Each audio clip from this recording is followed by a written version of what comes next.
Hello မင်္ဂလာပါနော်ယုံကြည်သူတယောက်အနေနဲ့မိမိအသက်တာကိုဘယ်လိုတည်ဆောက်အောင်မလဲမိမိအသက်တာကိုတည်ဆောက်လို့ရရလားမိမိအသက်တာကိုမိမိတည်ဆောက်တာဖြစ်နိုင်လားဆိုတဲ့အရာကိုမိစုကိုရှင်းပြပေးမှာပဲဖြစ်ပါတယ်နော်ဘာဖြစ်လို့လဲဆိုတော့ယုံကြည်သူတယောက်အနေနဲ့မိမိအသက်တာကိုလုံးဝတည်ဆောက်လို့မရပါဘူးနော်ယုံကြည်သူတယောက်အနေနဲ့မိမိအသက်တာကိုတည်ဆောက်နိုင်ဖို့ရန်အတွက်ပထမဆုံးယုံကြည်သူတယောက်အနေနဲ့ဒုစရအပြစ်ကိုရှောင်အောင်မှာပဲဖြစ်ပါတယ်နော်ဖျားတကယ်အလိုတော်နဲ့ညီအသက်ရှင်မှာပဲဖြစ်ပါတယ်နော်နောက်ပြီးဖျားတကယ်ချမှတ်ထားတဲ့လမ်းစဉ်အတိုင်းလိုက်လျှောက်ပြီးမှအသက်ရှင်မှာပဲဖြစ်ပါတယ်နော်ယုံကြည်သူတယောက်အနေနဲ့မိမိအသက်တာကိုဘယ်လိုမှတည်ဆောက်လို့မရပါဘူးเนาะမိမိအသက်တာကိုဘယ်လိုနည်းနဲ့တည်ဆောက်မလဲဆိုတော့ကိုမိတ်ဆွေကိုကျမ်းပတ်လေးတစ်ပိုက်လက်ဆောင်ပေးမယ်เนาะကျမ်းပတ်ကတော့ယောဘအခန်းကြီး20နဲ့အငယ်23ပဲဖြစ်ပါတယ်เนาะ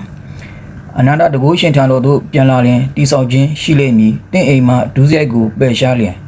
တို့အပိုင်ငယ်23မှာဖော်ပြထားတယ်เนาะယုံကြည်သူတယောက်အနေနဲ့ဘယ်လိုတည်ဆောက်မလဲဆိုတော့မိမိရဲ့အိမ်မှဒုစရိုက်ကိုပယ်ရှားလျင်လို့ပြောပါတယ်เนาะမိမိရဲ့အိမ်မှာဒုစရိုက်ကိုပယ်ရှားလျင်ဆိုတာမိမိလုပ်ထားတဲ့အပြစ်တွေမိမိမကောင်းတဲ့အပြစ်တွေမိမိရဲ့ဒုစရိုက်အပြစ်တွေကိုပယ်ရှားပြီးမှပဲဘာဖြစ်လဲမိမိရဲ့အသက်တာကိုယုံကြည်သူတယောက်အနေနဲ့တည်ဆောက်နိုင်မှာပဲဖြစ်ပါတယ်နော်ဒါယောဘဝတ္ထုမှာယောဘဝတ္ထုအခန်းကြီး22အပိုင်ငယ်23မှာပြောပြထားခြင်းပဲဖြစ်ပါတယ်နော်ဆိုလိုတဲ့အတိတ်ပဲကယုံကြည်သူတယောက်အနေနဲ့မိမိအသက်တာကိုဘယ်လို့မှတည်ဆောက်လို့မရပါဘူးနော်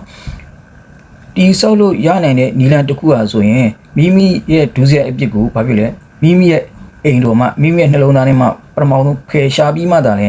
ယုံကြည်သူတယောက်အနေနဲ့အသက်တာကိုတည်ဆောက်နိုင်မှာပဲဖြစ်ပါတယ်နော်ဒီကြမ်းပတ်လေးအားဖြင့်ရောက်စီတိုင်းဖျားရှင်ကောင်းကြီးပေးပါစေဘိုင်ဘိုင်